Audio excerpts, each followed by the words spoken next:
There's a story reported by Bukhari, the hadith of Jabir ibn Samra. He says that Umar radiallahu anhu, he had Sa'ad ibn Abi Waqqas as the governor over Al-Kufa. Sa'ad founded Al-Kufa. He's the general of Umar ibn Khattab, and he founded Al-Kufa in Iraq. Like, he's normally the founder of a city. Normally they would get you would name the city after him, first of all. It's done here, and they would get all sorts of recognition and an applause and all of that type of stuff. Sa'ad, the people of Al-Kufa, complained to Umar ibn Khattab about Sa'ad. Or he got a number of complaints. He didn't get mass complaints, but he got one or two, until the people of Iraq, or Al-Kufa in particular, they said, حَتَّى لَا يُحْسِنُ يُصَلِّي. He doesn't even pray well. You're talking about Sa'ad ibn Waqqas, one of the 10 who's promised paradise. The first person to cast an arrow in the path of Allah subhanahu wa ta'ala. The person who the Prophet sallallahu alayhi wa sallam said for him what he didn't say for anybody else, which is, Irmi ya Sa'ad fidaka abi wa ummi. The Prophet sallallahu alayhi wa sallam said, Sa'ad, cast your arrow. In a battle, he said, cast your arrow, Sa'ad. May my mother and father be sacrificed for you. He never said that for anybody else. Some narration that says that he said that for Zubayr ibn al-Awwam, but generally what is known is that he only said that for Sa'ad ibn Abi Waqqas. Sa'ad is a big, big deal, great, great companion. And the people of Al-Kufa are saying he's not even praying right. So what does Umar do? Umar sends Muhammad ibn Maslama, he sends a companion to go and investigate this matter. So he sends, even though Umar could have very well said, y'all are crazy, I know Sa'ad, and he's not what you're describing. But Umar is the Khalifa, and he's in charge of investigating these matters. So he sends Muhammad ibn Maslama. Muhammad goes to the masajid. He's asking people, what do y'all say about Sa'ad? What do y'all say? Everybody praise, praise, praise, praise, praise. Except for one guy.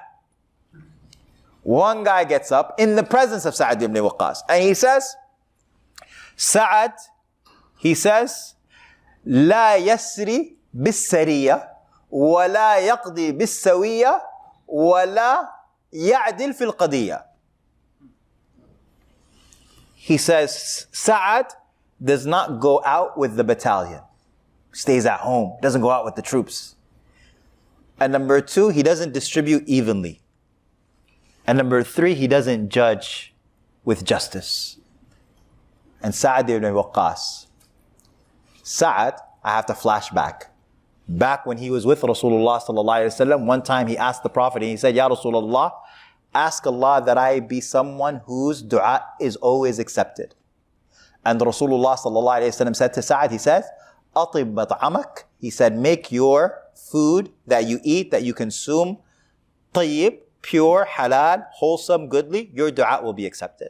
Make sure that your income, your sustenance, what you nourish yourself with, your body, is always halal and pure, and your dua will be accepted. So Sa'ad is somebody whose dua is accepted. He lived that lifestyle. So now, we go back to Al-Kufa. This guy is lying about Sa'ad and saying a little nursery rhyme too. So Sa'ad said to him, أَعَلَيَّ تَسْجَعْ? He said to him, you're rhyming against me? So you're making rhymes against me now? This is what we're doing? So he said, okay, I'm making dua for three things. Yeah, he brought it out. He said, I'm making dua for three things. Number one, he said, Allahumma atil faqrah. Number one, oh Allah, prolong his poverty. Make him always broke. Make him always broke. And he's either going to be broke or in debt. Broke or in debt. And both of them are stress and sadness and grief and a headache. He said, atil faqrah. And then number two, he says, wa atil umrah. And make his life long too. He said, make his life long. Let him see. Because, oh my goodness. When you're broke, who do you go to? Who do you go to when you're broke? Family, your friends. But now my man is going to watch his family pass away. He's going to watch his friends pass away. Eventually you're going to look around. Every elderly person who you've seen in your life, your grandparents, great-grandparents, there comes a time when they're just done with the dunya. They're like, all of my friends, they're not there anymore. There's nobody, my grandfather, rahimahullah, passed away at 80 years old. This was a couple years back.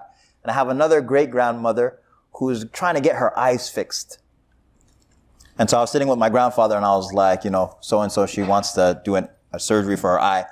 And he was just looking at me. He's like, he could barely see himself. He's like, who's she trying to see? He's like, who does she want to see? He's like, I'll shoot him, He's like, there's nobody left. I'm like, okay, we're still here, man. I mean, it's okay, man. Okay. So, I guess, so he says, وَأَطِلْ فَقْرَهُ, and make his life long. And then he says, number 3, he says, and make him experience fitan. Make him experience trials and tribulations in his deen. So what did that end up happening?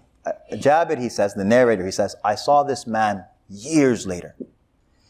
And his eyebrows were drooping over his eyelids because of his old age. And he would be hitting on girls in the streets of Al-Kufa. Old man, sitting there teasing girls, young girls, blah, blah, blah.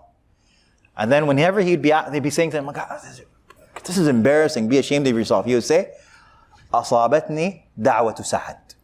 He said, it's the dua of Sa'ad that got me. The dua of Sa'ad. Okay? So this idea of how ugly it is when you have a person who, okay, if you're young, these aren't excuses, but it can be understood. But when a person has lived life, at some point you have to say, khalas, I'm done.